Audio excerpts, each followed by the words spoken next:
This channel does not promote any violent, harmful, or illegal activities. All content provided by this channel is meant for an educational purpose only. আরে দিলীপ ঘোষ নাকি জীবন শৈলী খুঁজতে গুরুদেব শ্রী শ্রী রবিশঙ্করের কাছে চলে গেছে।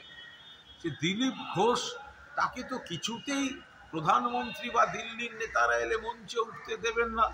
এই শুভেন্দু অধিকারী, সুকান্ত মজুমদার, শ্রমিক ভট্টাচার্য, দিলীপ বাবু আমন্ত্রণ না পেয়ে বুক ফাটা অভিমান নিয়ে একা একা ঘুরে বেড়াচ্ছেন। এত অবধি ঠিক ছিল, পশ্চিমবঙ্গের এদিক ওদিক ঘুরছিলেন। আজকে যা খবর পেলাম, আর্ট অফ লিভিং একেবারে গুরুদেব শ্রী শ্রী রবিশঙ্করে চলে গিয়েছেন। একটা মানুষের জীবনে বিজেপি কতখানি আঘাত দিলে, জীবন দর্শন কতটা পাল্টে দিলে, অন্তরাত্মাকে কতটা আক্রমণ করলে একটা মানুষ আর্ট অফ লিভিংয়ে চলে যেতে পারে।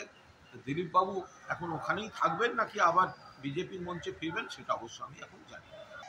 দেখুন, প্রধানমন্ত্রী নরেন্দ্র মোদী যে মেট্রো রেল প্রকল্পের রুটের উদ্বোধন করতে আসছেন, এটা তো সবই মমতা বন্দ্যোপাধ্যায় যখন রেলমন্ত্রী ছিলেন তার ভাবনা, তার পদক্ষেপ, তার অনুমোদন, তার আর্থিক বরাদ্দ।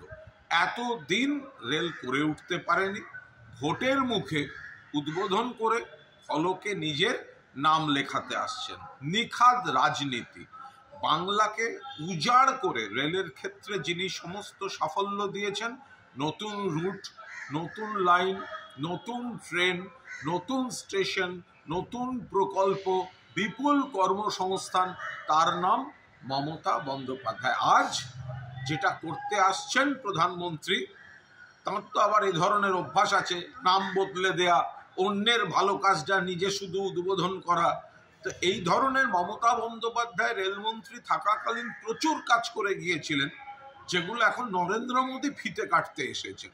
ফলে এর আসল ছবিটা কি বাংলার মানুষ জানেন। নরেন্দ্র মোদী বা বিজেপির নাটকের কোনো প্রভাব এতে পড়বে না, সবাই জানেন। ধন্যবাদ দেবেন এই কাজের জন্য মমতা বন্দ্যোপাধ্যায়। সুপ্রিম কোর্ট থেকে এখনো পর্যন্ত যা খবর পাওয়া গেছে, তাতে এই ওবিসি সংরক্ষণ নিয়ে জয়েন্ট এন্ট্রান্স এবং মেডিকেল এন্ট্রান্স এ বিষয়ে হাইকোর্টের রায় স্থগিতাদেশ দিলেন মহামান্য সুপ্রিম কোর্ট এবং তার প্রধান বিচারপতির বেঞ্চ। অর্থাৎ স্বতঃপ্রণোদিত রায় দিয়েছিলেন কলকাতা হাইকোর্টে বিচারপতি কৌশিক চন্দ্র, তার উপর স্থগিতাদেশ দিলেন। এর ফলে অনেকগুলো জটিলতা, যেগুলো এই বিরোধী দলগুলো তৈরি হয়েছে বলে একেবারে একটা পৈশাচিক নৃত্য করছিল এবং আমাদের ছেলে মেয়েগুলো তাদের অভিভাবকদের একটা উদ্বেগের মুখে ঠেলে দিচ্ছিল, আশা করা যায় সেগুলো কাটবে। কিন্তু প্রাথমিক যা খবর পাওয়া গিয়েছে তাতে এই যে আমাদের আইনজীবীরাও বলেছেন, কপিল সিব্বল, কল্যাণ বন্দ্যোপাধ্যায়, তারা বলছেন অবিশ্বাস্য এরকম একটা রায় কলকাতা হাইকোর্ট থেকে আসতে পারে। তো সুপ্রিম কোর্ট তাতে স্থগিতাদেশ দিয়েছে।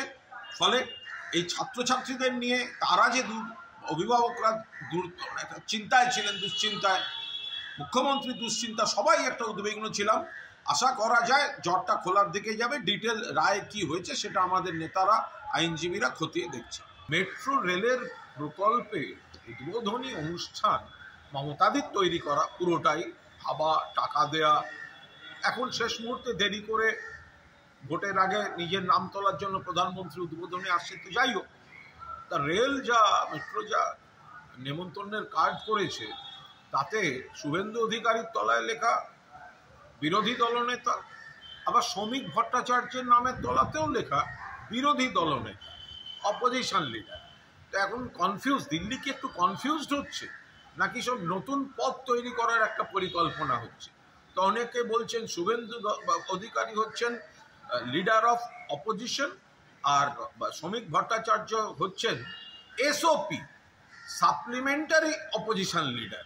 তো এগুলো সব বিজেপি নতুন নতুন পদ তৈরি করে দিচ্ছে। নইলে একটা কার্ডে শুভেন্দুবাবুর পদটায় আবার শ্রমিকবাবুকেও বসিয়ে দেয়া, তো বুঝিয়ে বলুক যে ওরা শুভেন্দুবাবুর জায়গায় শ্রমিকবাবুকে ভাবছে নাকি শ্রমিকবাবুকে নিয়ে অন্য কিছু ভাবছে, কি করে হতে পারে? তো আপাতত এই থাক, opposition leader, leader of opposition, LOP Suvendu Adhikari, আর এসওপি সাপ্লিমেন্টারি অপোজিশন লিডার ওদের ওই কজনের ওই ছোট দলটা যেটা গোষ্ঠীবাজি টাষ্টিবাজি হয়।